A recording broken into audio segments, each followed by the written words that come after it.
Senhoras e senhores, está a começar o programa Ciência Aberta na Rádio Urbana, o único programa de divulgação científica de Angola.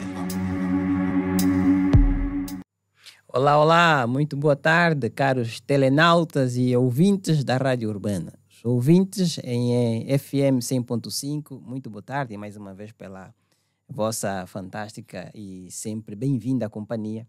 E aos nossos telenautas, que muitas vezes nos assistem de forma assíncrona, muito boa tarde também e obrigado pela vossa assistência.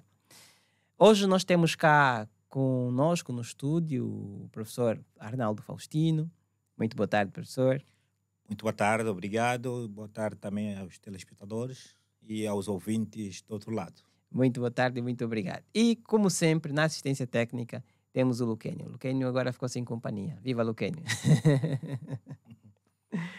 Então, nós vamos falar hoje com o professor Arnaldo Faustino e a pergunta de praxe que fazemos a todos os nossos convidados ou o pedido que fazemos a todos os nossos convidados é que se apresentem. Então, por favor, professor.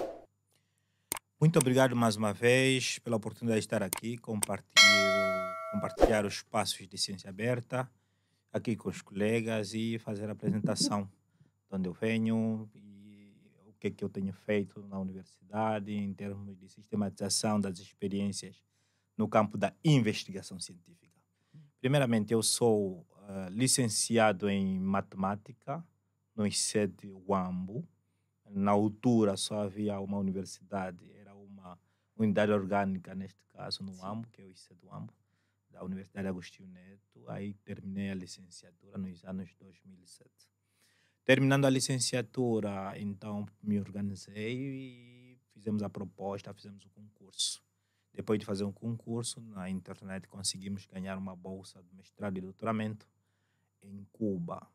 Então, esse mestrado foi o tema da investigação do meu mestrado foi o desenvolvimento de um mediador didático para a aprendizagem da estatística dos estudantes, nesse caso do Instituto Superior de Ciência e de Educação do Huambo. Posto ali, depois dessa temática, demos conta que existem muitos problemas esse foi com relação aos meios de ensino, e demos conta que o problema, nesse caso, a nível nacional, não estava só no ensino. Daí é que passei para um outro nível superior, para a minha formação doutoral, que é como se desenvolve o pensamento matemático investigativo dos estudantes na carreira de licenciatura em matemática. Aí tratamos acerca das equações diferenciais, onde tem um potencial muito forte para que os estudantes ficam totalmente perdidos à hora de resolver os problemas, onde vem aquele tabu, onde o estudante diz que quando o professor chega na sala de aula sabe tudo, e o estudante também entende a matéria se for um bom professor, com experiência dada.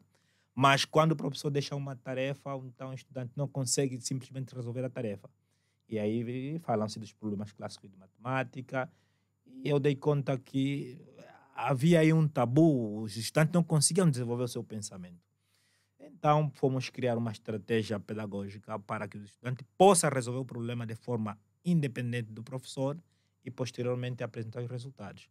Então essa foi a essência do doutoramento em ciências pedagógicas, mas aplicado no campo das equações diferenciais para desenvolvimento, nesse caso, do pensamento matemático investigativo. E de uma forma geral, essa foi a minha trajetória na academia enquanto a minha apresentação curricular. Exato. Então fiz a licenciatura aqui, de forma de concluir. No ICED do Huambo, fui para Cuba fazer o mestrado em aplicações das novas tecnologias de ciência e da educação, nesse caso, na construção do mediador didático e o doutoramento para o desenvolvimento, neste caso, do pensamento investigativo. Aí foi a construção do simples modelo. Ok. Aí a minha pergunta ainda sobre essa experiência é: sentiu muita diferença entre os dois sistemas de ensino e, sobretudo, a forma como se lida com a matemática aqui e a forma como se lida com a matemática em Cuba? Sim, realmente houve muita diferença a forma como se ensina a matemática em Cuba e como se ensina a matemática em Angola. Isso foi uma pergunta que o meu preparador matemático fez-me quando cheguei em Cuba. Ele me perguntou primeiro onde é que estava versada a minha matemática. E eu nem sequer sabia dessa questão, o que é que estávamos a falar.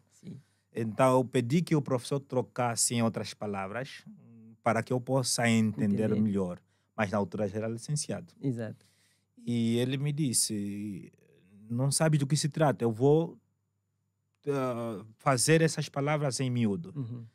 Então, ao transferir essas palavras em miúdo, tinha que Sim. colocar a um nível mais baixo. Ele me perguntou, em Angola, quais são os investigadores que fazem matemática, que investigam matemática pura. Uhum. E em que esses investigadores, nesse caso, sofreram de experiência para si, para inspirar Sim. ao estudo de matemática. E eu fiquei assim, também não estava acostumado com cientistas. Sim. Foi o primeiro embate, nesse caso, Sim. com os cientistas. Eu disse que ainda assim gostaria que o professor fizesse, nesse caso, me colocasse mais à vontade para Sim. que eu possa expressar melhor, porque provavelmente eu sei a resposta, Sim. mas como está num fórum muito científico, eu não vou entender. Então ele disse assim, os livros que você estudou para Uhum. ter o desejo, nesse caso, de fazer matemática, Matemática. estudar matemática aqui em Cuba. Um dos autores que eu citei naquele tempo dos anos 99, dos anos 2000, era o Fernando Borja Santo, que é um Uhum. autor português. Sim. Ele me disse que ele entrou logo na internet, eu não tinha cultura do Sim. internauta, porque naquele tempo ainda a tecnologia aqui em Sim. Angola era um tabu. Ele disse que o Fernando Borja Santo é português. E como é que você estuda Sim. de um autor português e você é angolano? Uhum. Eu disse que a ciência é assim. Ele disse, não, a ciência não é assim. Você tem que buscar a tua identidade na matemática. Quais são os que estudam matemática? Os que estudam e investigam matemática, os que publicam em matemática, e daí você aprende. Eu disse, não vejo o Tiziote. Ele disse, não, o Tiziote é russo. Então, eu disse, então vocês não têm uma identidade na matemática. Você estuda, e ele foi mais ao fundo. Sim. E quando foi mais ao fundo, disse que, olha, vamos centrar-se no Borja Santo. Ao centralizar-me ao Borja Santo, Sim. esse autor que era o famoso, e naquele tempo ainda não tínhamos a cultura de biblioteca. Exato. Íamos na praça, é onde consultávamos, Sim, sim. porque não tínhamos um poder aquisitivo robusto para ir a uma biblioteca nacional, fazer os estudos. Sim, sim, sim. Era um sim. estudo muito à forma tradicional e de acordo às nossas condições econômicas. Exato. Então, e ele disse que vamos ver o nível acadêmico do Borja Santo. Quando fomos ver o nível acadêmico, disse que não. Esse nível acadêmico é de um licenciado. Como é que um licenciado, um potencial licenciado vai inspirar-se a um outro licenciado? E me disse, já sei quem tu és. Então, daí eu tenho que fazer uma preparação muito forte em matemática para que você possa permitir que os estudantes na esfera angolana também desenvolvam esse pensamento. Aqui o nosso ensino era mais a base memorística. Por quê? Porque o professor, naquele tempo, vinha com os exercícios já bem definidos, resolvidos em casa, já tem no seu plano de estudo, Sim. bem organizadinho, e sistematiza, vai trocando as experiências com os estudantes. Ele dá a tarefa e resolve. Mas o nosso ensino era um ensino que nós de matemática, nós não usávamos a comprovação. Sim, sim. Quando estou a falar de comprovação, não estou a falar de comprovação de uma equação que é preciso verificar. A equação sim verifica, mas sim é a utilização do giz e o apagador, naquele tempo, ou o marcador, Sim. e acompanhado com um sistema computarizado que vai verificar se realmente aquele exercício que estamos a resolver, esta é a solução ideal. Então, isso é o que não acontece aqui em Angola. Nós fazemos o nosso ensino de forma tradicional, calculamos o nosso questionamento para verificar, neste caso, a solução da equação, ou de uma integral, ou de uma derivada, assim seja, ou a soma, por exemplo, de um número e outro número de uma equação, não é comprovada. Aquilo fica por um mito do professor, o resultado é este, e é este que nós devemos seguir. E sem condições de nós consultar um livro, porque dentro do livro tem os exercícios e depois tem as soluções.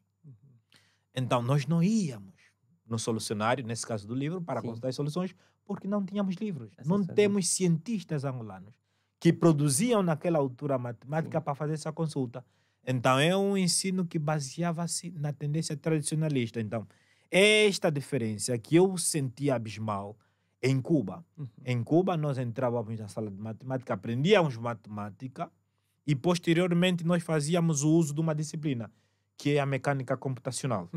A mecânica computacional nos permitia, nesse caso, pegar os exercícios de matemática e levar ao laboratório. É aí onde sabia, é onde também tive o conhecimento que a matemática também tem laboratório. Sim, Eu falar-me de um laboratório de matemática, o que é o laboratório? exato. O que é o dicionário em matemática? Então, é aí onde fui conhecer essa diferença. Nós resolvíamos o exercício, aqueles exercícios que não tinham soluções. Sim. Então, nós levávamos com os estudantes de informática, traçávamos o modelo, o algoritmo de solução e, às vezes, instalávamos no próprio sistema. O sistema que nós usávamos para a comprovação de matemática é o MATCAD. É um sistema que foi desenvolvido nos Estados Unidos, mas era usado em Cuba. Para nós fazermos a comprovação. Aí faz-se também simulações de fenômenos. Aí o estudante é capaz de ver a aplicação da matemática na vida real, na vida social, enquanto que em Angola nós estudávamos uma matemática para matemáticos. Não é uma matemática com um nível de aplicação social. Daí há o questionamento: o porquê que o professor me ensina uma derivada? O porquê que o professor me ensina uma integral? O porquê que o professor tem que me ensinar a divisão de polinômio? Para que serve um polinômio? Para que servem os números complexos? Então, esse questionamento dos estudantes leva também a um fracasso do ensino da matemática. Por quê? Porque não tenho motivação. Estás a me ensinar algo que não vou aplicar na vida social. E já em Cuba nós sentíamos essa diferença. Primeiro, o professor vai lecionar, depois de lecionar, explica também a aplicabilidade. Exato. E depois passamos para a mecânica computacional, que aí fazemos a comprovação. E quando esse problema não tem solução, é aquilo que nós vemos, por exemplo, nas calculadoras. Exato. Okay? Eu coloco uma equação e ao dar à calculadora para que me dê a solução, por exemplo, de um número, me diz erro. Sim. Ok, então é erro por quê? Porque não tem um cientista matemático que fez o modelo e reprogramou e introduziu dentro do sistema computacional para que dê essa solução. Então daí é que há esse tabu. Não, até a máquina falhou. Não. Quem programa a máquina também é o aluno, é o homem, é o investigador, é o cientista. Então são esses detalhes, essa diferença que eu senti. E também outra diferença é o que eu assustei. Tem uma biblioteca onde você faz os empréstimos dos livros para investigar, levar em casa. E para além da biblioteca, tem também o armazém de livros. E esses livros são produzidos por nativos. E outra... E o que seria o armazém de livros, exatamente? O armazém de livro é um sítio, mesmo um armazém, onde vem toda a bibliografia para além daquela que está na biblioteca. Okay. Aí se reserva a informação, os novos livros que chegam dos cientistas, são armazenados ali, a produção das editoras, armazenam ali, vão tirando paulatinamente para a biblioteca ser consumo direto dos estudantes. Exato. O armazém de livro é mesmo para reservar o acervo cultural.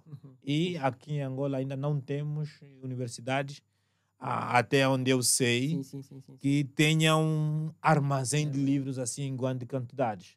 Por exemplo, 2 toneladas, 3 toneladas de livro. Eu, quando entrei em Cuba, vi 2 toneladas de livro. Eu nunca vi isso em Angola. Fiquei assustado. Para uma universidade. Sim. E outro detalhe também são os professores. Todos os professores são locais. Em Cuba, os professores são locais. Dificilmente um professor desloca-se de uma província para outra.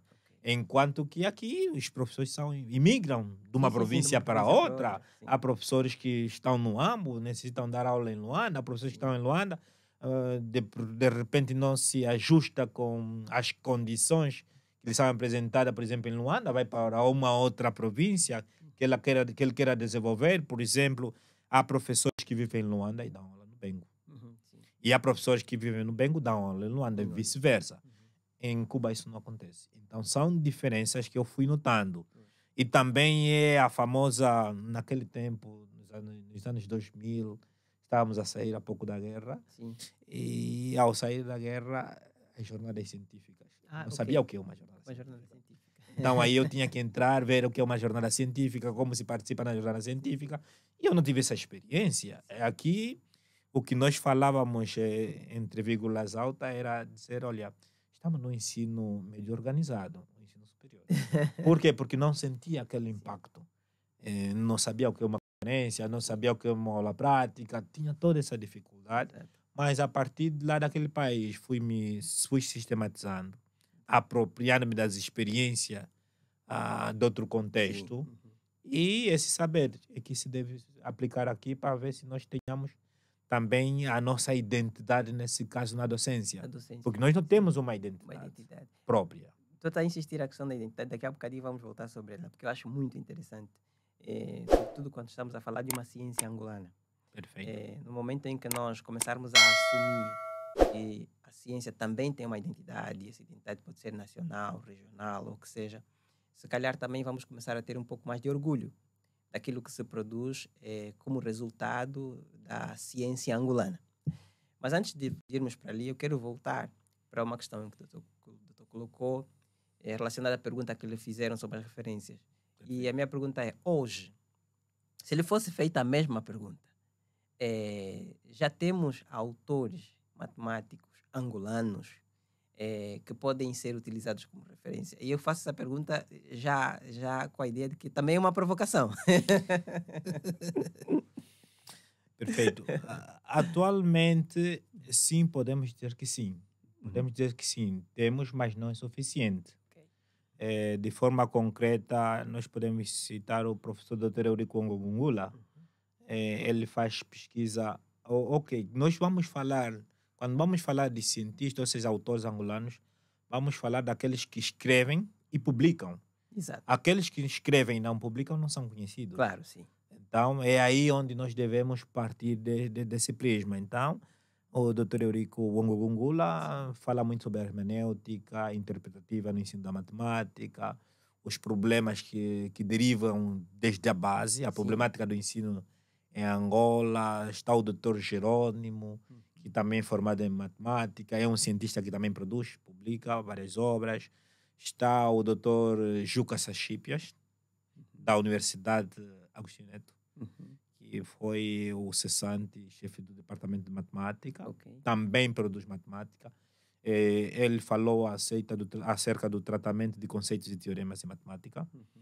Temos o Dr. Aires, Aires Niurka, também é formado, tem produção científica. Temos o Dr. Filho, Correa Filho, também é um cientista. Temos o Dr. Erineuto Casimiro, também produz matemática. Ele está fazendo uma clusterização acerca do ranking Webmetrics sobre as universidades a nível nacional. E, para além disso, também faz muita publicação sobre álgebra. E esse, entre outros. Já mais ou menos posso citar alguns, mas não são suficientes. Daí é a razão que nós, como pequenos investigadores, estamos a começar. Para termos a nossa identidade, nós devemos começar, nesse caso, a intercambiar, sistematizar a experiência, fazer um banco desses pesquisadores, onde é que eles estão, o que é que eles produzem e qual é a sua repercussão para o ensino.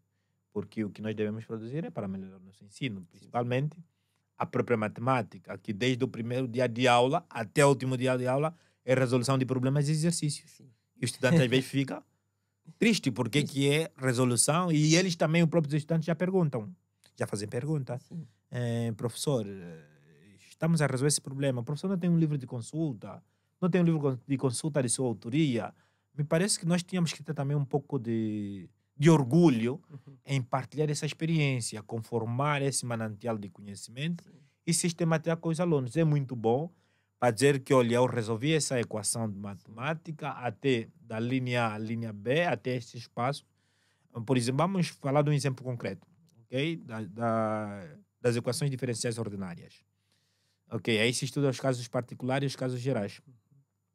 O professor James Stewart, que é um autor angolano... Então, só antes de avançar, doutor, justamente porque o Ciência Aberta, a ideia é que consigamos falar não só com cientistas, certo, mas também com não cientistas. De vez em quando tu vai ter que traduzir. Perfeito, perfeito. Então, por favor. Perfeito. Exatamente. Então, esse autor que é estrangeiro, que nós temos de referência, porque o conhecimento científico não se produz exatamente de novo, é sempre de uma base, ver a insuficiência que o investigador tem e leva-se para uma outra realidade, contextualiza e desenvolve. Então, os nossos estudantes, que são os consumidores dos nossos conhecimentos, ok, as equações diferenciais ordinárias, que é um capítulo, nesse caso, do cálculo Nesse caso, 3. o que seriam essas equações ordinárias? Essas equações diferenciais ordinárias são um sistema de equações normais que estudam os fenômenos de vibrações. Vibrações, sistemas de circuitos elétricos, que são dados aos estudantes de engenharia mecatrônica. Os estudantes de engenharia mecatrônica, os estudantes de informática, eles recebem essa matemática para aplicar na vida real. Então, é aplicada na vida real essa equação diferencial para resolver esse tipo de problemas. Problemas que não são estáticos. Problemas que não são estáticos. Problemas em movimento. Perfeito. Problemas em movimento. Por isso é que muitas das vezes o estudante, ora, está a derivar, porque quando está a aplicar as derivadas, está a fazer o estudo do fenômeno em movimento, e quando está a integrar, está a fazer os fenômenos em desgastes, que se somam e se adicionam. E aí vai se estudar esses câmbios. E, nesse caso, a movimentação da energia potencial. Tudo isso se aprende aí neste capítulo das equações diferenciais ordinárias. Ok. Voltando na ciência, isso é a sua aplicação social.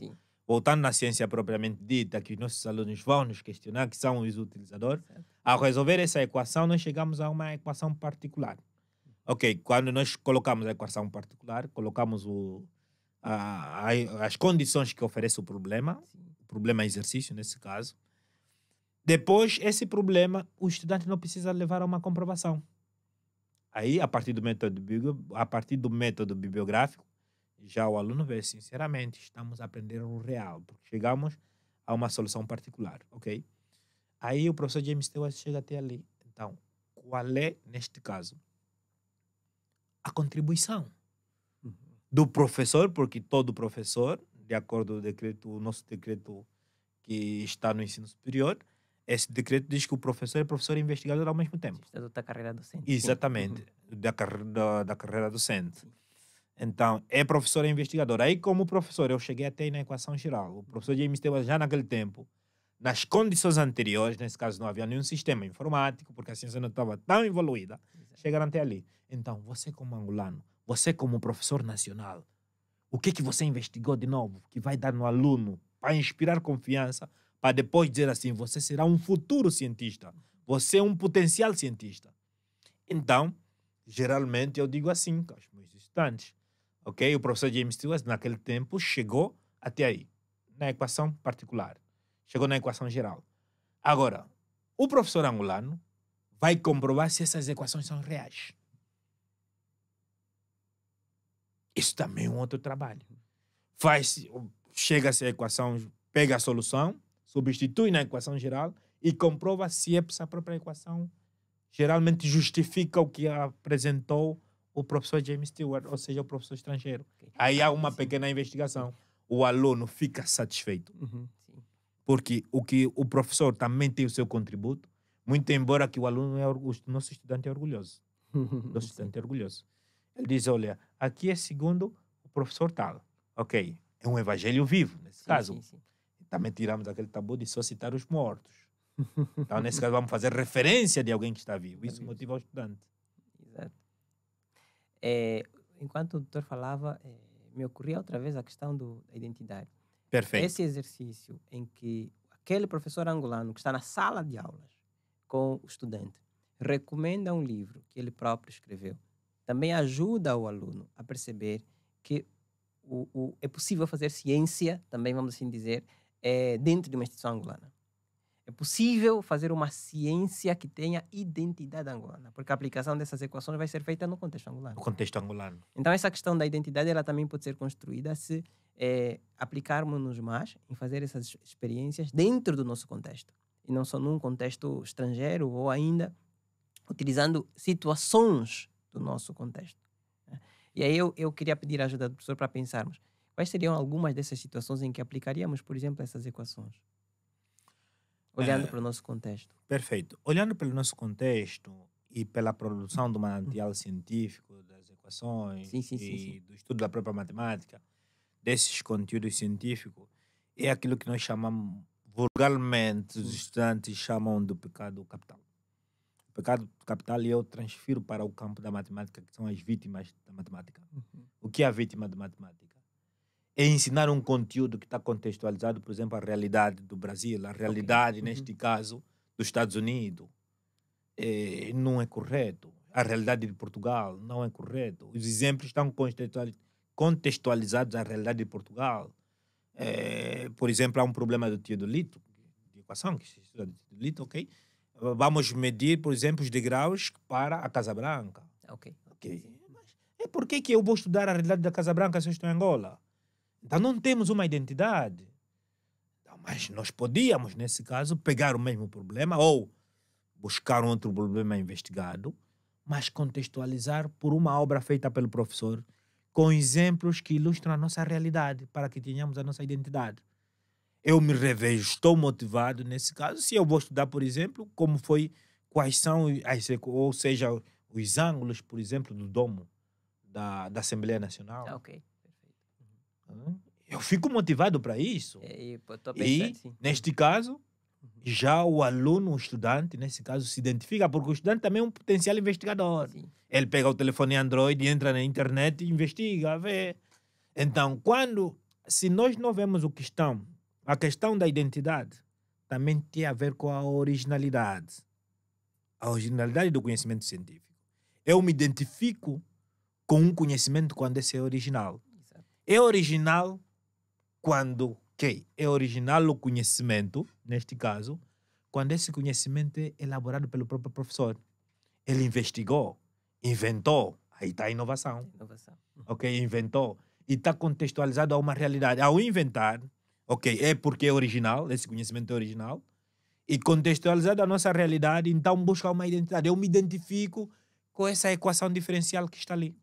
Porque essa equação diferencial, por exemplo, vamos para o pleonasmo, para estudar os fenômenos de vibração, ou seja, o fenômeno do vão na corrente elétrica. Como é que se transmite a propagação da corrente elétrica? Ok, vamos ver aí no vão da corrente de alta tensão o fenômeno da equação diferencial. Ok, estamos bem? Mas esse posto, estamos a estudar essa corrente, esse circuito de corrente elétrica, ou seja, essa corrente alternada é da barragem de quê? Da barragem do Gove, lá no Ambo. Então, esse conhecimento me identifica, porque eu sou do Ambo, conheço o Ambo, sou de Angola. O Ambo tem uma barragem e essa equação diferencial é para resolver esse problema. Exato. Ok? Agora, quem foi o autor desse conteúdo? Esse autor desse conteúdo é o fulano de tal, é conhecido, é original, porque está tirado de primeira mão. Os estudantes entram na internet e encontram um artigo científico publicado em nome do seu professor. Isso estimula o estudante que amanhã também serei citado. É muito bom, é dignificante quando um professor está na sala de aula ou de manhã desperta e o Google dá uma notificação que mais uma vez foste citado. E partilha com os estudantes também ficam motivados, porque não é aquele professor que vulgarmente os estudantes chamam de professor Carneiro. Professor Carneiro. Carneiro é aquele professor que quando lhe tiram um plano de aula já não consegue fazer mais nada. Dá aula bem pegado ali com o material de ensino. O estudante, por exemplo, aquele livro do Demenovich de matemática que os estudantes usam. Demenovich, aquele livro castanho. E eu aparecia sempre com uma relíquia branca. É o livro clássico do Demenovich. O estudante traz um problema não resolvido. E nós resolvemos na sala de aula. É uma investigação do nível primário. Porque foi resolvido aquele problema. Exato. Temos a solução. Mas esse problema também é ao explicar com realidades sociais. Exato. Com o nosso contexto, com a nossa cultura. Vamos, por exemplo, ver as construções da viga dos edifícios de Clambá. Buscar equações que tratam, por exemplo, para estudar essa estrutura. Para os estudantes, nesse caso da engenharia civil. O estudante fica satisfeito, porque está a ver um problema das vigas, ou seja, das vigas de suporte, por exemplo, dos edifícios, que foram construídos, que foi construída a cidade do Quilamba, poderia ser uma outra centralidade. Isso motiva o estudante, porque é um conhecimento que ele conhece a cidade, será aplicado, ele se motiva. E agora, se eu coloco um problema, por exemplo, do apóstolo Tom, é um problema de um autor americano. Os livros do apóstolo é matemática. Os tomos 1, 2, 3, 4. É clássico, sim, é clássico, mas o professor investiga o quê? Quais são os livros de onde tem os problemas para o professor próprio partilhar conosco? Por isso, muitas vezes, o aluno pergunta, professor, não tem um guia de exercícios para nós, mas que seja exercícios, que são puramente matemáticos, mas também problemas aplicados à contextualização, Então, à nossa realidade, para que tenhamos, nesse caso, uma identidade e uma originalidade. Quando a identidade dos conhecimentos científicos são acompanhados com a originalidade, que é original, é um conhecimento produzido mesmo por nós angolanos. E sim. isso dá o quê? Dá a cultura.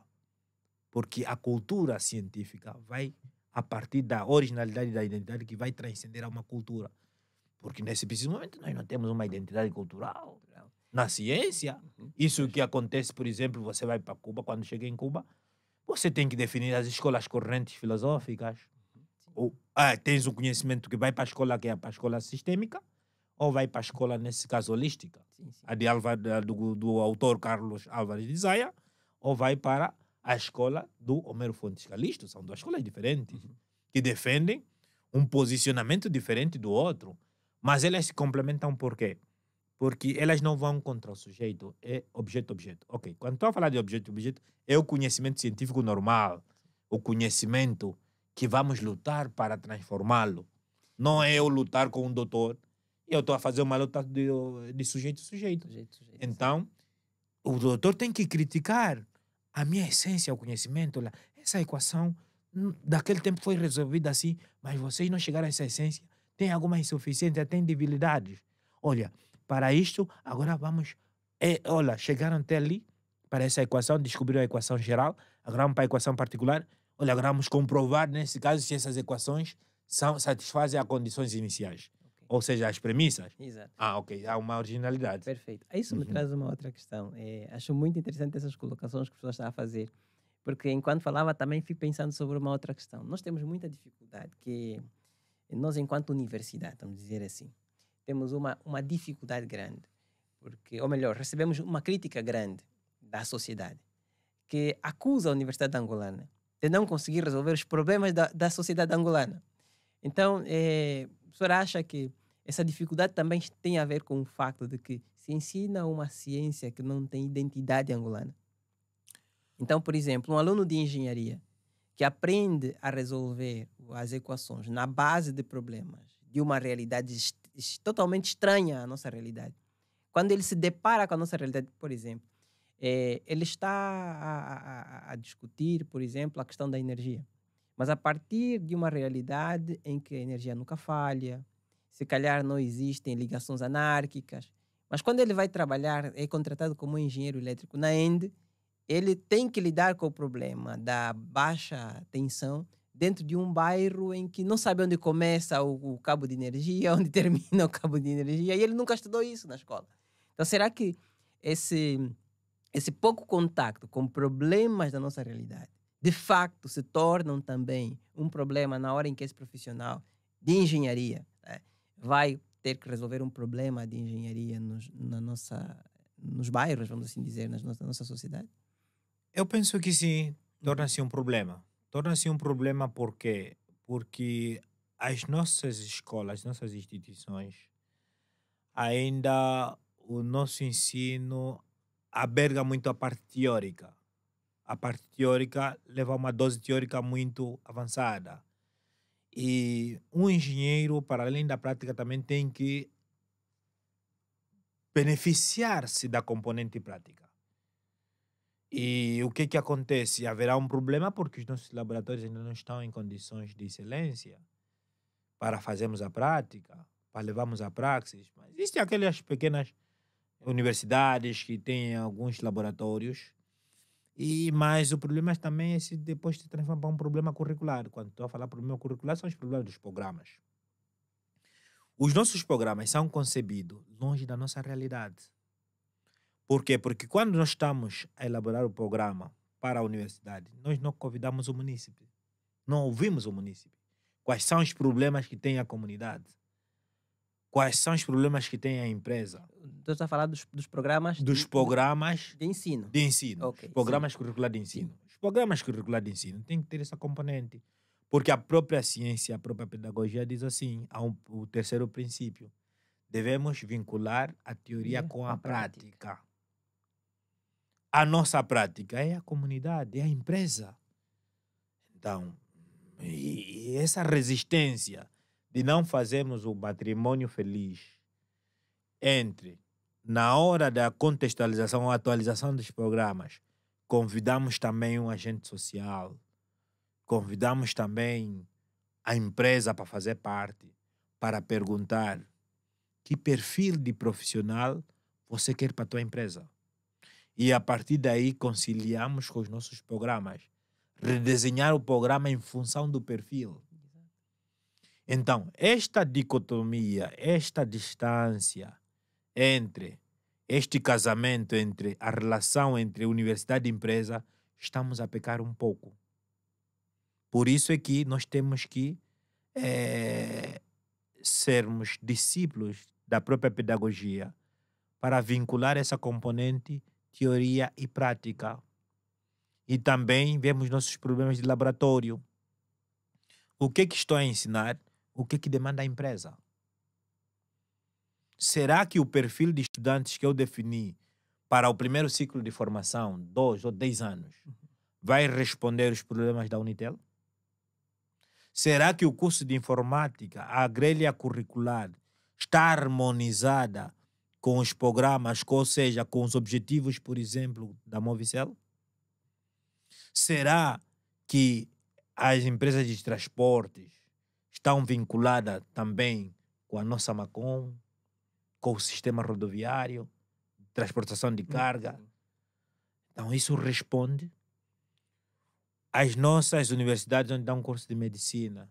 Os programas respondem de acordo à nossa tala, estão desenhados para responder esse problema local. Ou estamos a estudar um problema da dengue, que é da América Latina. Outros por exemplo, o Marburg, Congo. O Congo é África, é próximo. Sim. Podemos estudá-lo.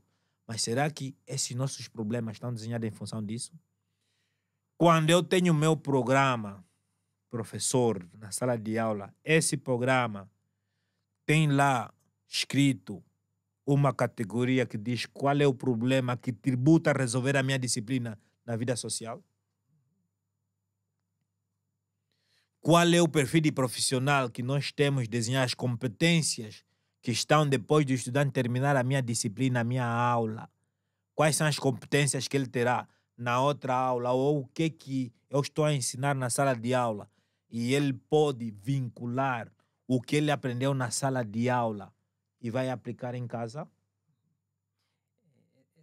Essas perguntas todas que o doutor está a levantar, eu sei que tentaram responder na sua universidade com um projeto.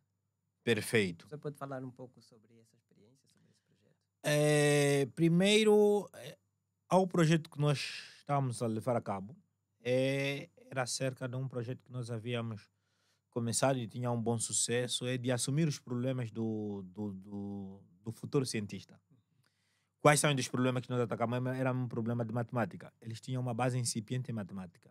E tendo um problema em matemática, transcende para as disciplinas de física, transcende para outras disciplinas também. Então, nós vimos que recolhemos, às vezes, estudantes. Fizemos um projeto. Recolhemos estudantes que vêm do ensino geral com uma base não muito sólida. Mas são nossos estudantes. Eu não posso ocupar os estudantes o professor do primeiro ciclo. Porque, nesse caso, ele está na universidade. Está no primeiro ano, depois vai para o segundo ano. E depois de quem será a culpa se está no primeiro ano? Será já do professor Arnaldo Faustino. Exato. Então, o que nós fizemos? Fizemos um programa para nivelamento. O nivelamento é para a preparação do estudante às aulas de matemática. Então, o estudante na Universidade dos Carribas, ele recebe a sua aula normal, para aqueles estudantes que têm algumas dificuldades. No período de tarde, Então, mediante esse programa, fazemos um programa de treinamento prático. Aí, com sistemas computacionais, ajudamos os estudantes com maior dificuldade a resolver os problemas e levávamos à comprovação. Isso motivava os estudantes. O estudante, ele dificilmente falta na aula, porque sabe que no período de tarde ele já não tem medo da matemática. Ele vem para aprender matemática. Porque é mais um método, mais uma técnica, porque ali se sistematiza uma experiência. É dar uma preparação ao estudante sem medo do tempo, porque o professor também, quando está na sala de aula, tem medo do tempo. Sim. O horário está terminando, são 45 minutos, está pressionado.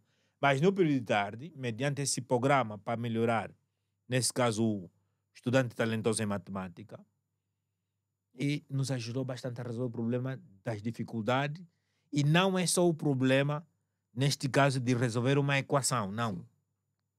O nosso estudante que vem no ensino médio tem um problema da descalculia. O estudante vê o professor de matemática já tem medo. Tem medo, sim. Tem medo primeiro do professor, Professor. odeia o professor de matemática, e depois tem medo da própria matemática. Então isso cria uma barreira epistêmica. Quando estamos a falar de barreira epistêmica, como temos outros ouvintes, Sim. a barreira epistêmica é mesmo a barreira do conhecimento. Ele mesmo vai criar uma distância entre o que deve aprender Sim. e o que deveria aprender, o que sabe e o que não sabe. Então essa barreira também cria um tabu no ensino da matemática e transcende para a física. Exato. Vai de física, então vai para outras disciplinas. Exato. Pois. E essa barreira, e esse é um dos projetos que nós levamos a cabo, da ciência para resolver esse problema local do ensino. Lembro que depois escrevi um artigo sobre isso também. Escrevemos um artigo sobre isso. Esse artigo trata acerca do problema da matemática que se arrasta desde a base, Sim. até o top. Exato. Esse foi um artigo que publicamos na revista de avaliação de ensino superior Há um outro do artigo, Brasil. Há um outro artigo, além desse, há um outro também interessante, em que discutem a questão da complexidade. Mas o que eu queria era que o professor falasse um pouco, e estou a trazer isso por causa dessa questão da transposição dos problemas. Pelo que eu compreendi um pouco a ideia de que a construção da matemática nos permite também construir um pensamento mais complexo. Análise dos problemas sociais, que já percebi que interessam muito ao professor, também exigem uma análise na qual a pessoa que faz análise precisa de conseguir fazer as coisas, olhar para a complexidade das coisas. Então, a minha questão é como é que uma base matemática melhor para um aluno que vem do ensino médio, por exemplo, pode ajudar a lidar com a procura de soluções para problemas sociais difíceis, complexos. Então, onde entra a matemática, por exemplo, vou pensar aqui, até que ponto uma boa matemática é importante para um aluno, por exemplo, de sociologia? Até que ponto uma boa matemática é importante para um aluno, por exemplo, até de história? Porque é uma coisa que normalmente nós não discutimos. Nós queremos que a matemática seja só importante para o aluno de matemática, mas e os outros? Então, me parece que também tem um pouco tanto a discussão da transposição dos problemas, quanto essa questão da formação do pensamento complexo a partir da matemática, acho que levanta um pouco também essa preocupação. Então, para o professor, até que ponto é necessário também trabalharmos essa matemática nos cursos normalmente chamados de cursos de ciências sociais e humanas? Muito boa pergunta. Muito boa pergunta, e o difícil não é fazer a pergunta, é respondê-la. Mas eu penso que é muito bom, porque aí os nossos ouvintes também vão tirar o tabu do caráter abstrato. Sim. Porque o movimento da matemática é do abstrato ao concreto, depois do abstrato ao concreto, e do concreto ao abstrato, vice-versa, depois vai para o pensado. Esse é o caminho do pensamento, a transição do pensamento, que vai da razão até o entendimento. Exato. O segredo todo vai partir dessas duas categorias, da razão ao entendimento. Perfeito. Neste caso, os problemas, a partir da teoria da complexidade, de Edgar Morin, Sim. é um cientista, nesse caso internacional. Nós queremos falar dos cientistas nacionais, mas vale a pena mesmo recordar, porque nós, para fazer esse artigo da complexidade do Sim. pensamento, da lógica da complexidade, da teoria da complexidade, nós partimos primeiro dos antecedentes teóricos. Quando estou a falar de antecedentes teóricos, Estou a falar dos autores que já escreveram sobre essa problemática. Exato. Ok? Então, o que é que eles fizeram sobre a teoria da complexidade? Ele explica algo muito, muito engraçado. Ele começa a partir da ventania que é capaz de produzir as aspas, nesse caso de uma borboleta. Se ele faz aqui em Angola, em África, é capaz de destruir, por exemplo, uma cidade. Sim. É a complexidade, o porquê que uma borboleta, ao fazer as aspas, vai produzir um vento para destruir, por exemplo, na cidade, por exemplo, de Johntown, ou em Guiana, destruir uma cidade, ou a capital de Guiana, ou no Brasil. Mas é algo produzido. Aí está a essência da complexidade. O que o professor deve fazer? O professor deve aprender a ensinar o aluno em teoremas, ou seja, em problemas de complexidade. O próprio ensino diz assim, devemos começar do simples ao complexo. Quando essa lógica do pensamento, vamos começar o problema do simples ao complexo, aí está a essência. O professor também tem que fazer investigação, tem que se preparar. Por quê? Porque senão o professor vai sempre repetir as equações durante 20 anos, que são as equações elementares, que vai sempre repetir. E não permite que os estudantes investiguem, porque os estudantes, quando trazem uma equação similar de uma outra realidade, ele rejeita. E o professor, ao ensinar, por exemplo, a equação, ou seja qual for o problema de matemática, mas que tenha uma aplicabilidade social. Por exemplo, os estudantes, vamos dizer, os que aprendem matemática, os estudantes, por exemplo, de marketing. Os estudantes de marketing, então, os contabilistas, outros, que têm contato aí com as ciências sociais, com a própria sociedade o mais rápido possível, como os psicólogos. Ok. Os médicos também, eles aplicam a matemática. Okay. Então, o que acontece? Geralmente, o professor de matemática, ao colocar na sua aula, deve colocar exercícios. Os exercícios são de aplicação meramente matemática. E dentro do exercício, o professor também tem que selecionar alguns problemas que têm aplicabilidade social. Mas os problemas que têm aplicabilidade social são mais complexos. Por quê? Porque aí leva uma dose de imaginação e criatividade para resolver.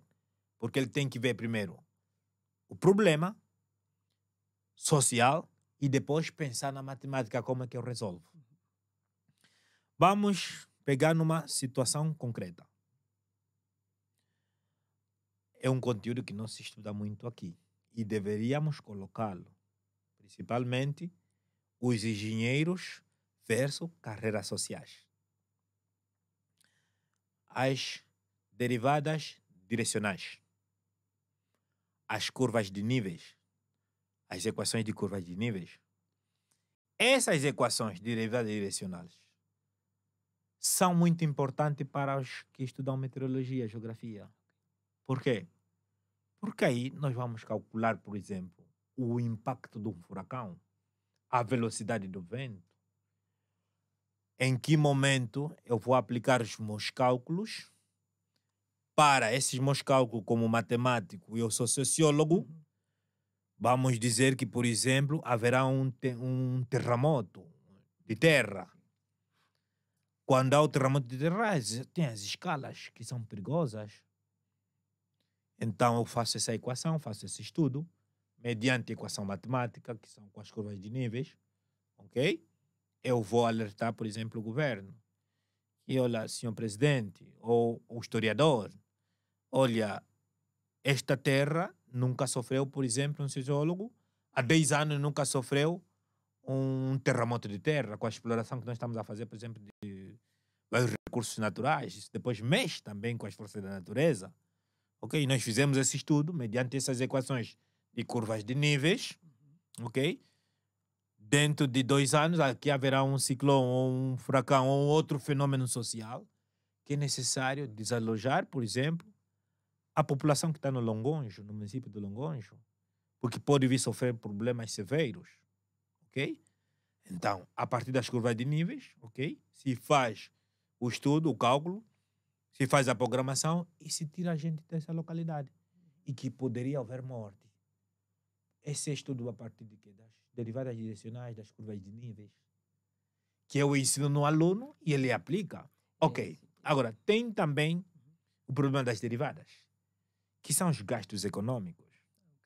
ok?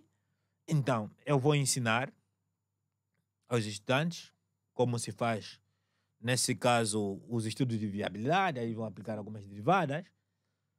Aí a criança, ou seja, o meu estudante já vai na sala, vai em casa, olha para o pai, para os gastos temos que racionalizar assim, fazer isto, fazer aquilo e aplicar o que o professor ensinou na sala de aula para resolver um problema em casa. Vamos ver o problema das investigações operacionais. É muito bom as investigações operacionais em matemática. Que estuda os problemas de otimização. Quantas cidades, centralidades nós estamos a construir? E essa construção que nós estamos a fazer se fez estudo a partir, por exemplo, das investigações operacionais para a otimização dos recursos. Temos dificuldades econômicas, estamos na diversificação da economia. Quantas vezes constrói-se um edifício e depois o edifício cai por mal cálculos dos gastos? Por quê? Porque não fizemos um bom cálculo no problema de otimização dos recursos dos gastos, sobretudo a partir da disciplina de investigações operacionais, para ver os custos, os benefícios que são aplicados e que se repercutem na vida do cidadão. E isso também tem a ver com a própria sociologia, o consumo. E são vários exemplos. Por exemplo, na saúde. Na saúde houve uma situação que eu também fui parte dessa investigação. Os médicos não conseguiam, tinham um problema de alguém que ia dar o parto. Os tecidos vaginais não se dilatavam a melhor perfeitura. Daí tínhamos que selecionar quem ia morrer, entre a mãe e o filho. Salvar uma vida. Fazer um cálculo matemático. O cálculo para matemático para a abertura da equação diferencial para a abertura do parto vaginal. Isso funcionou. Eu tenho algumas evidências, estão em casa. Fizemos a simulação a partir da mecânica computacional, simulação do parto. E nós demos conta que, olha, com aquela equação, a abertura, o parto, nesse caso a vagina, pode dilatar-se, por exemplo, até o ângulo X, não sofre nem a mãe nem o pequeno. E isso foi algo que nós fizemos que deu um impacto social muito grande. Por exemplo, os ambientalistas, houve uma vez que fizemos um estudo, havia um problema dos painéis solares. Eles não davam energia suficiente durante a noite completa, mas já foram instalados. Chamaram os químicos, chamaram outros para dar solução a esse problema. O problema foi simples. Foram buscar franceses de outros tipos, de outras localidades, para ver o problema. Será que a estrutura, os de mecatrônica ia fazer a investigação? E nós, matemáticos, o que nós fizemos? Simplesmente fomos buscar a equação perfeita para a inclinação do painel solar. O que faltava era a inclinação do ângulo.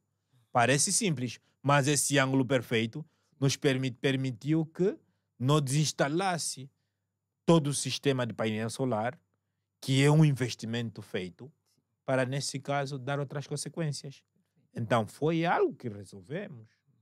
Todas essas pesquisas que o doutor esteve a falar e o facto de elas terem sido resolvidas, é bom quando... quer dizer, muitas vezes se fazem essas coisas, os cientistas fazem essas coisas e a comunidade não se apercebe. Então, o caminho para que as pessoas se apercebam é a divulgação científica. Eu sei que também o doutor trabalha muito em relação a isso e há um artigo, inclusive, em que faz uma discussão sobre as revistas em Angola. E a minha pergunta é como é que estão os cientistas em relação à divulgação de resultados como esse, por exemplo? Participei de uma pesquisa, ok, mas ninguém vai saber se eu não publicar. O doutor também acabou de falar isso há pouco tempo, eles tinham dito isso antes.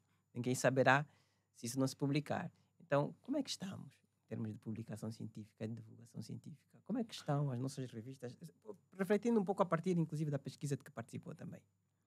A nível de revista, sim, estamos a trabalhar. Estamos a trabalhar porque tem algo similar mesmo a este programa, que é o programa do acesso aberto, da ciência aberta. Aí, a nível disto, nós necessitamos reorganizar a sociedade de conhecimento.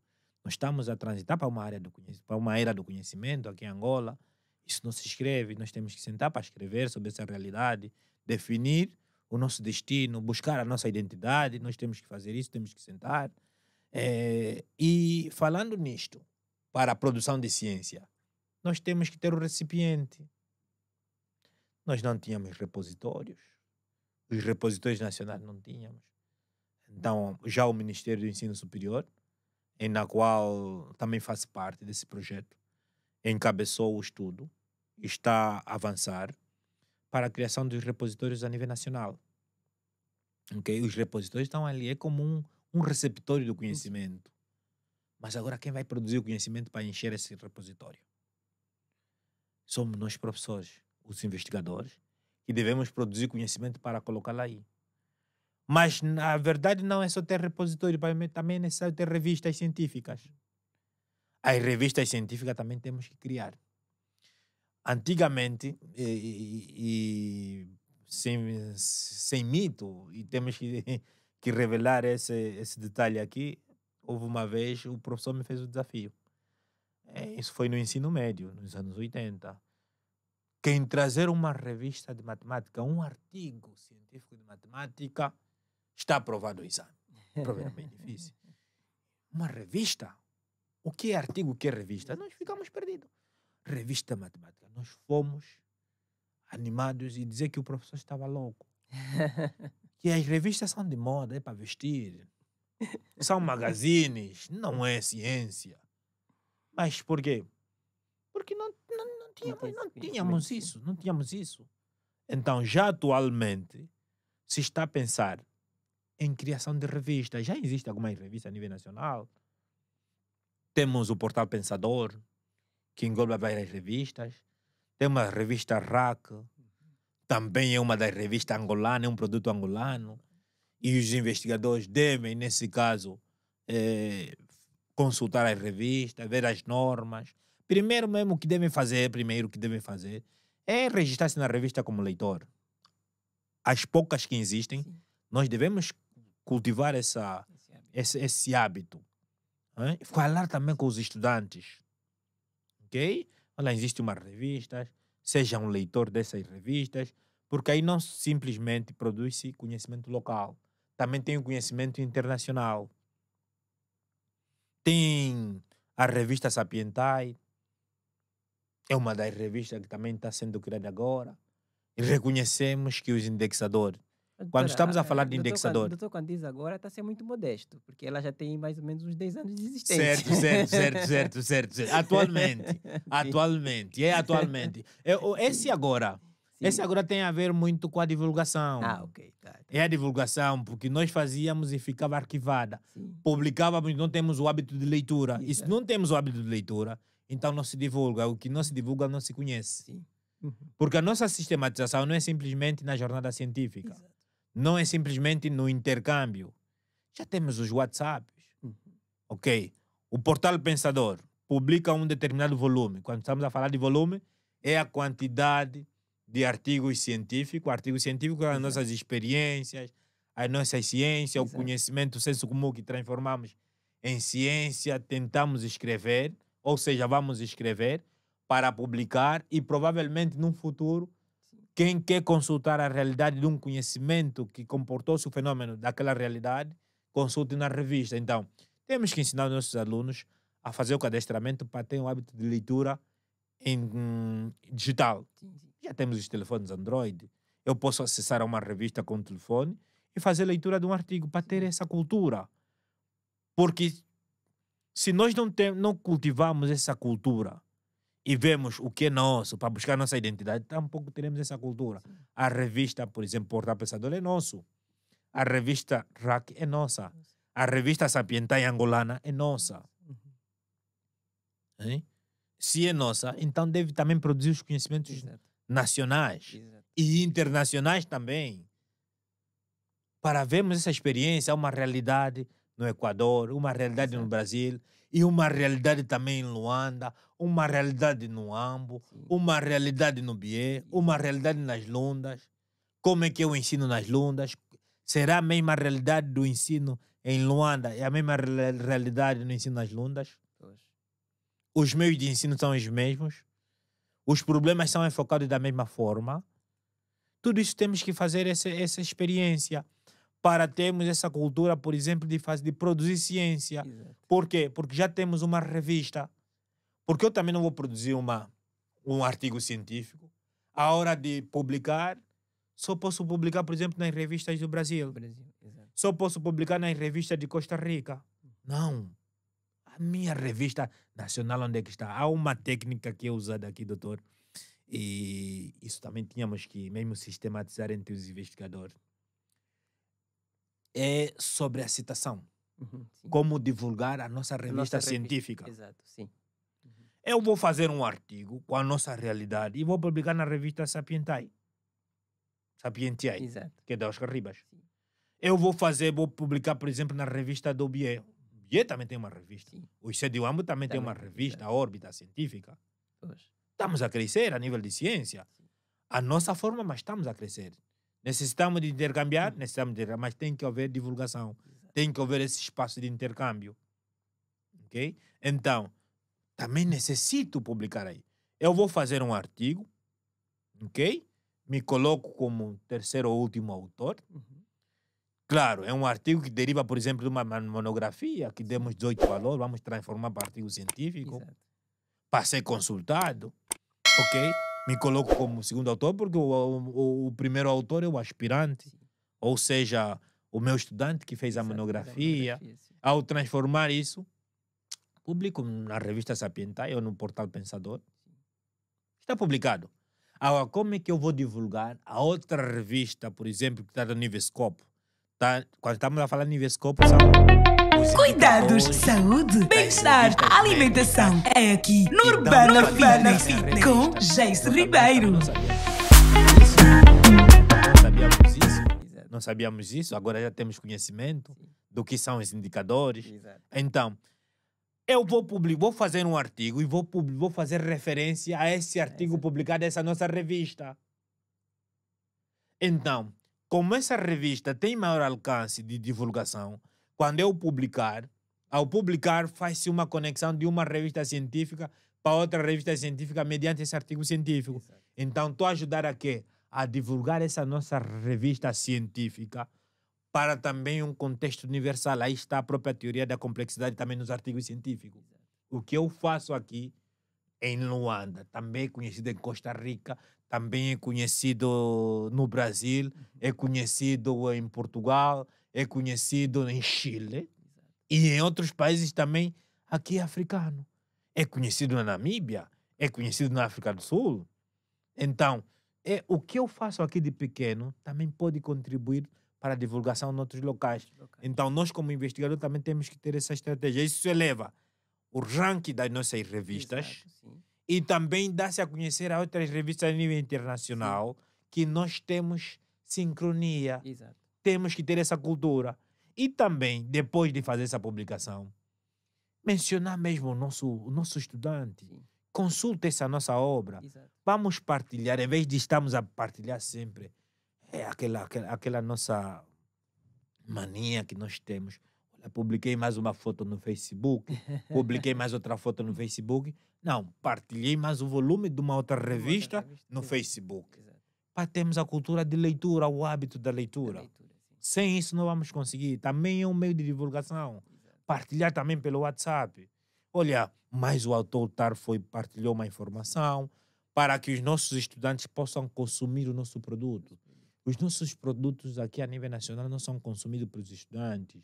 Quando estamos a falar do consumo científico, também está o processo quando eu vou elaborar uma monografia. Vou citar o professor Filho. Eu vou citar a professora Domingas Gunza. Vou citar o professor Eurico Gungula. Estou a citá-lo também, é uma obra viva.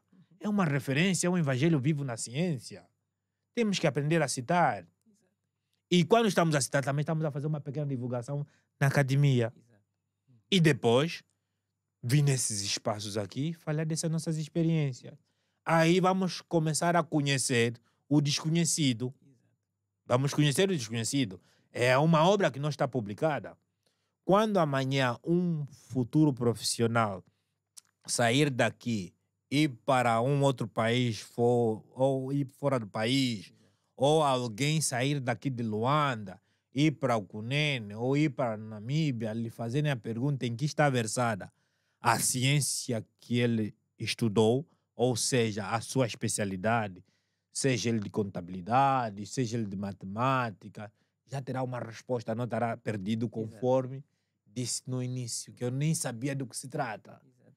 E quando você não sabe do que se trata, você não tem a tua identidade. Exato. Não está identificado. Você não tem nenhum autor a nível nacional que seja de referência, que eu me identifico pela filosofia da construção do conhecimento do autor Eurico Ngungula.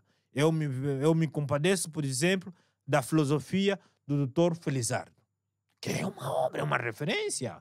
Temos que citar. Aí também está o orgulho. Exato. Eu não vou citar porque eu conheço o Dr. Felizardo. Não vou lhe citar. Não, tem que ter a humildade científica. Vamos citá-lo, vamos fazer referência para que ele seja conhecido na academia. É o que nós temos que temos que fazer esse sacerdócio. Sim. E a ciência também é sacerdócio. Sacerdócio. Temos que fazer isso, senão o que não se publica não se conhece. Não se conhece, exato. O que não se divulga também não Também se não conhece. conhece. Não é só publicar na revista, também preciso sistematizar. Buscar, por exemplo, o que a rádio está a fazer é muito importante. A Rádio Urbana, esse espaço, é a primeira a convidar os produtores locais de conhecimento. Porque senão depois ficamos sempre no tabu, que só se produz pelas empresas. Também as universidades produzem. Produzem quem? Conhecimento Exato. e profissionais. E esses conhecimentos têm que estar vinculados à prática. Pois. Para que o conhecimento que é aplicado não seja engavetado. Por exemplo, muitas das nossas, um exemplo concreto são as nossas monografias. São produzidas, derivadas, está bem, que existe monografias que devem ser derivadas de uma linha de pesquisa. Quando estamos a falar de linha de pesquisa, é um determinado parâmetro que se coloca. Por exemplo, vamos investigar sobre a educação à distância. Ok, essa minha linha de pesquisa é educação à distância. Todas as monografias que eu vou fazer é para falar sobre o ensino à distância, sobre essa linha de investigação. Ok? Nem sempre a minha pesquisa para a minha monografia vai derivar de uma linha de investigação. Existe, por exemplo, um problema que está a acontecer. Vamos ver um problema atualmente, o problema do Cuenda, a distribuição de valores. Eu posso fazer uma monografia relacionada a esse problema local, mas para isso eu tenho que construir os instrumentos. Quando estou a falar de instrumentos, não é conforme eu pensava no passado, doutor. Eu pensava que o instrumento é algo que está feito como uma máquina. Exato. Não, é mesmo um guia de perguntas direcionadas, onde tenha o que eu quero investigar. Ok, vou investigar esse problema do Cuenda. É um problema social. Depois de investigar, como esse problema de elaborar a minha monografia partiu de um diagnóstico, então, se houver uma dificuldade que está nessa realidade social, nessa situação, já podem consultar a minha monografia para ver o que eu escrevi sobre isso. Então já é uma consulta. Aí também é uma divulgação e se pode consultar. E podemos sistematizar essa experiência. Tá. Professor, a conversa está interessantíssima. Já estouramos inclusive até o tempo. Mas antes de fecharmos, antes de terminarmos, sempre há uma pergunta que nós pedimos que os nossos convidados respondam. E de qualquer forma, o doutor já deu muitos insumos a essa questão, mas eu ainda assim vou voltar a colocar. Com toda essa experiência que o professor tem, que inclusive nós não conseguimos explorar aqui nem sequer 20%, como acha que tem contribuído para melhorar as condições do nosso país? De que forma acha que o seu trabalho tem ajudado a melhorar? E se quiser pensar ao nível principalmente da universidade, do ensino superior e da produção de ciência, também pode ser. Mas como acha que o seu trabalho como investigador, como professor universitário, tem contribuído? Como professor universitário, um dos problemas locais, que principalmente falo das instituições de ensino superior, vamos primeiro partir da experiência da Universidade dos Carribas e daí transcender para as outras instituições. Vamos falar de um problema recente. Um problema recente e um problema social. Nós estávamos a dar conta que os estudantes, quando se inscrevem no curso, Outros se inscrevem no curso de forma inadequada, não têm uma orientação vocacional adequada. Fomos dar conta dessa situação. Então, elaboramos um instrumento para a orientação vocacional. Demos conta que não era só esse problema. Também os estudantes às vezes têm alguma dificuldade na dinâmica do processo de ensino-aprendizagem.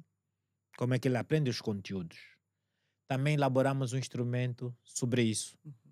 Ok, desse instrumento, nós queríamos que o estudante tivesse uma melhoria, um bom rendimento. Aí é válida máxima quando o Sua Excelência, o Presidente da República, disse, num dos seus discursos, que quer universidades de referências.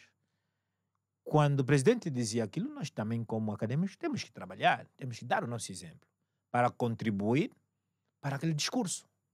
Ok? Nós começamos a trabalhar sobre essa linha.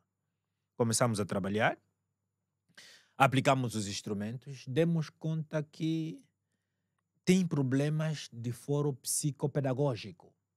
Quando estamos a falar esses problemas de foro psicopedagógico e de psicologia, são mesmo problemas da mente.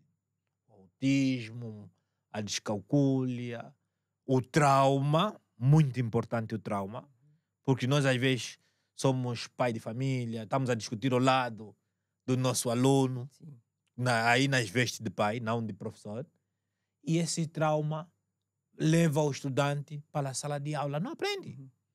Então nós dissemos que vamos estudar esse fenômeno. Aplicamos os instrumentos, visitamos algumas escolas do primeiro ciclo, começamos no Colégio Pitabel, que é a dependência da Universidade Oscar Ribas, fomos na escola 1011, na escola João Mons Comênios, aqui também, saímos do perímetro do Talatona, fomos na Samba.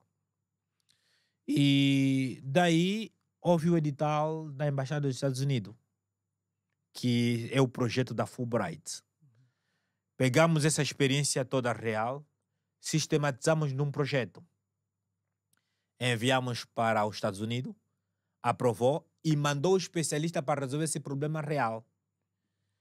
E demos conta que tínhamos que chamar a comunidade para resolver o problema, por exemplo, do coaching. Recebemos o estudante da sociedade. O estudante chega na universidade, ele não sabe qual é o seu forte. Então demos conta que era necessário também trabalhar para o coach. Provavelmente possa ser um tema que vamos abordar aqui num futuro, para melhorar a performance do estudante, o rendimento. Depois vimos um problema também da resolução de conflitos na sala de aula. Porque o problema de conflitos na sala de aula não deriva simplesmente lá dentro da universidade, também está lá no ensino geral, está na comunidade. Então, também trabalhamos sobre a resolução de conflitos na sala de aula e do estudante fora da sala de aula. Exato. E também vimos que também tem aqueles estudantes que não estão na universidade, mas têm uma boa experiência.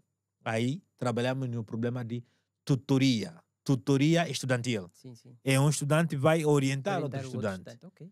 Então é um problema social que nós, a partir do projeto da Fulbright, resolvemos. Mesmo assim, isso serviu de antecâmara para pensar em criar dentro da universidade o Centro de Orientação, Diagnóstico e Psicopedagogia. Este centro, nós elaboramos um projeto também. Vimos os problemas que existem. É um problema que sai da esfera da universidade, vai também para a sociedade. Sim. Temos conta que esse problema tinha maior índice também no Bié. Então, lançamos o desafio na província do Bié. Demos conta que também o problema era grave na província das Lundas. Lançamos também o problema a situação nas Lundas. Demos conta que na Namibe também o problema é maior. Também lançamos no Namibe, na Universidade do Namibe. Então, o que é que nós pensamos? Esse projeto é um projeto em parceria. É um projeto em parceria. Mas nós temos, aqui nós chamamos de parceria. Sim. Mas quando fomos noutras localidades, estávamos a dizer, não, temos que formar um consórcio. Ok. Então, nós construímos um consórcio. O consórcio são várias universidades que se unem em prol de um problema social. Esse problema social é o problema, por exemplo, de trauma. Sim. O trauma dos estudantes no ensino.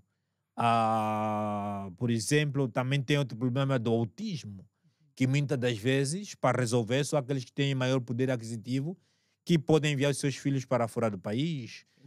Então, Neste caso, qual é a nossa essência? Elaboramos um projeto que já foi aprovado pela União Europeia, graças a Deus. sim, É para a construção de clínicas dentro da universidade. É uma clínica psicopedagógica que atende esses problemas.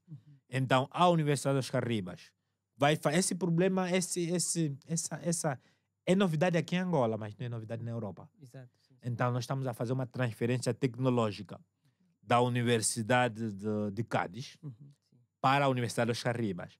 A Universidade Oscar Ribas, a sua vez, a partir de Luanda, que será a coordenadora geral desse consórcio a nível nacional, vai transferir também a tecnologia para a Universidade do Namíbia. Okay.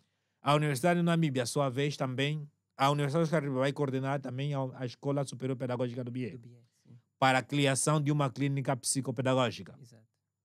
E também vamos coordenar, nesse caso, a Luís Jaconde, que está nas Lunda. Exato.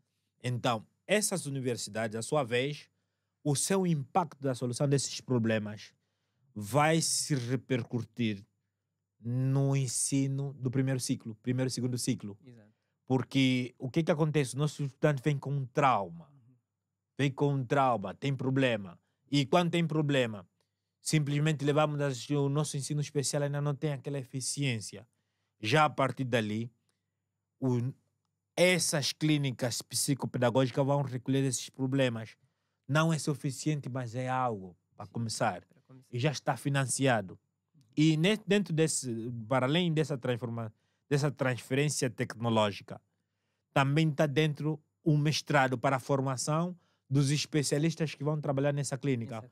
Com professores da União Europeia, que vêm de outros países, da Alemanha e Espanha, que fazem parte do consórcio, e com professores também angolanos, porque necessitamos ter o nosso produto, o nosso cientista angolano.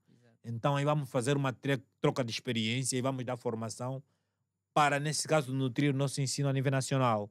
Também não esquecemos o ensino técnico profissional, porque esse problema é transversal ao ensino técnico profissional. Daí é que já tivemos uma reunião com o Instituto Nacional de Formação de Quadros da Educação, em prol mesmo para tratar de resolver esse problema de forma concreta.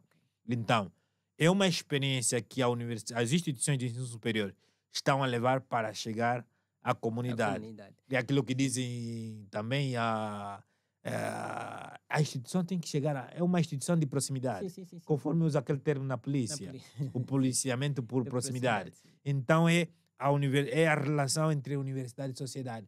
Só estamos a cumprir o que diz a pedagogia clássica, de Comênios e de outros autores, mas também vamos necessitar ter a nossa pedagogia angolana, com as nossas raízes, com a nossa cultura e com o nosso contexto, para termos uma identidade. Poxa. Bom, eu agradeço e essa última parte é muito interessante porque convoca-nos a todos os cientistas a pensarmos que o doutor é da área de matemática, mas está a ajudar a resolver um problema social. Perfeito. Então, esse é um bom convite aos outros colegas também, que o cientista também tem que ter essa dimensão, vamos assim dizer, mais multi-interdisciplinar. De tal maneira que ele possa atuar não só dentro da sua igrejinha teórica, mas que ele possa ampliar um bocadinho também os seus braços para poder ajudar a resolver problemas que são, de facto, problemas sociais. Professor Arnaldo, muito obrigado pela conversa de hoje. Foi uma conversa muito instrutiva, muito cheia de conteúdo. Foi uma conversa muito divertida, também muito interessante. Nós ficávamos aqui a olhar também para ver, porque sempre, às vezes, aparecem participações aqui pelo WhatsApp, pelo Facebook, porque a transmissão é ao vivo e temos que fazer esse equilíbrio também. Perfeito, obrigado. Entre a conversa aqui e quem nos está a ver, para eles não se sentirem mal. E quero agradecer aqui ao Ilídio, que esteve aqui conosco, que pelo menos por algum tempo, ao Carlos Dombache, ao Edgar Costa, ao Gaudêncio, que inclusive na semana passada foi um dos nossos convidados, ao Helder Jesus, ao Soares e ao Henrique Paulino. Gostaria de agradecer a todos eles também pela companhia hoje no programa. E, professor Arnaldo, mais uma vez, muito obrigado pela sua participação, pela sua disponibilidade. E Luquênio, aqui pela assistência também. Muito obrigado. A todos, uma boa tarde e até